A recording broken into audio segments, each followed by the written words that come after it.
محمد، وشقيان بقاله 4 سنين أما 5 سنين عشان أبوه عيان صدر على عربية بشوية جاز. فحصلت المشاجرة فين؟ في شارع الاستاد وهو واقف على اليمين وواقف في حاله، التفت لقى تاكسي داخل عليه. ده صاحبه اللي بيقول لي الكلام ده وجاني هنا ما بكذبش. قال له هو واقف على اليمين والتفتنا لقينا التاكسي دخل فيه والجاز وقع في الارض وبقى عمال صعبان عليه 3 ايام على ما جابوا شويه الجاز دول وعمال يعيط. المهم الراجل شتمه وهو شتمه وضرب ابني مناخيره جاب الدم فابني ضربه. فقال له ماشي يا ابني الشرموطه انت وهو انا هتصل بابني وهتصرف معاه مش هسيبه. فطبعا محمد ابني بقى قال لي زميله ده خلاص هيجي فين؟ ده يروح لاكل عيش وابني خلاص نتكل على الله عدت على خير وخلاص مفيش في ضمير ابني حاجه. فابني مشي راح ودى شويه الجاز وراجع نازل جاي من عند الكوبري العلوي كده لقى العربيه التاكس اللي كان خبط في العربيه وقف قدام الفرس. والله اعلم عربيات زي ولا عربيه بيضه كمان. ابني بيقول فيه ايه؟ بيقول له نزل لي قال له فيه ايه؟ لا العربيه الثانيه اتفتحت وطلعوا عليه بالسلاح. ده اللي كان مع ابني هو اللي بيقول كده الحقيقه دي. طلعوا على ابني بالسلاح. ابني من خوفه قال لهم انا ابني مسعد بتاع الجاز انا ما عملتش حاجه. وخوف طلع على عربيه الجاز هي دي عربيه الجاز وهو ده ابني. هو ده حته مني شقيان بقاله 5 سنين عشان ابوه تعبان وما حلتش حاجه في الدنيا الا هم. لا مش من الدنيا الا ابوه. هو ده هي دي عربيه الجاز. فطلع فوق عربيه الجاز خوفا منه قله رحمه في قلوبه مفيش تقوى ولا اسلام. قال لهم سيبوني سيبوني انا ما عملتش حاجه انا ابن مسعد. قاموا هارفينه من على عربية الجاز ودوروا تعرض فيه. الجري صاحبه حاشى عنه قاموا ضاربينه في ظهره والجري استخبى. كان مات ابني راح ابني ضاع مني الساعة 2 1 ونص كان ابني بيتقطع وانا حاسة بيه هنا وحياة ربنا انا حاسة بابني هنا.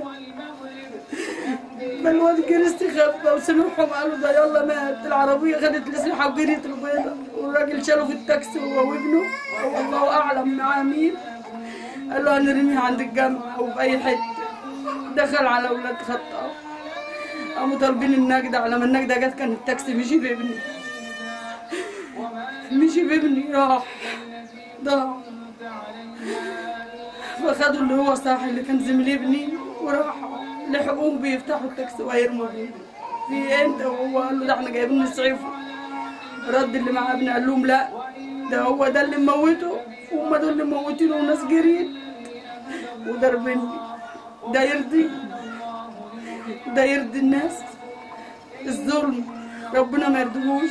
ده يرضي يعني دين ده الاسلام ده الرحمه اللي ربنا منزلها للعباد. دي قلة رحمة وقلة تقوى وقلة شبع في قلوبهم. عيل ما كملش 19 سنة راح مني بشربة مية شقيان وتعبان وغلبان في حاله. ايه يعني حتى لو شتم الراجل ولا ضرب الراجل عشان الكذب اللي ضاربين النار وعمالين يتجوزوا واحدين بالعافية. جينا اكل العيش وواقف على اليمين ما غلطش في الاول والاخر ما غلطش. ليه الظلم ما يرضيش ربنا. والله انا قلبي نزف وحياة من خد ابني انا قلبي نزف الساعة 1 ونص لحد صباحا وانا قاعدة صاحية. قلبي دلوقتي بينزف ومش هيرتاح ما دام ابني ما يضيعش هدر. ان كان يرضيكوا الظلم هو ربنا مش هيرضي الظلم وانا عارفة ربنا هيجيب له حقه. ما يرضيش البشر. دول مش دول كفرة دول قلبهم أعمى. الناس النصارى ما يعملوش في بعض كده. ليه المسلمين يعملوا كده؟ ليه؟ فين الرحمة اللي من عند ربنا؟ ده يرضي ربنا؟ تعدم ابنها في 2 ساعة زمن راح يودي شوية جاز لواحد. أب شقيان تعبان غلبان عيان وابنه شقيان مريحه بداله يعدموا. ليه؟ عملنا ايه في الناس؟ هو الغلبان يندس؟ الغلبان اللي زينا يضيع كده بالطريقه البشعه دي؟ ده يرضي ربنا؟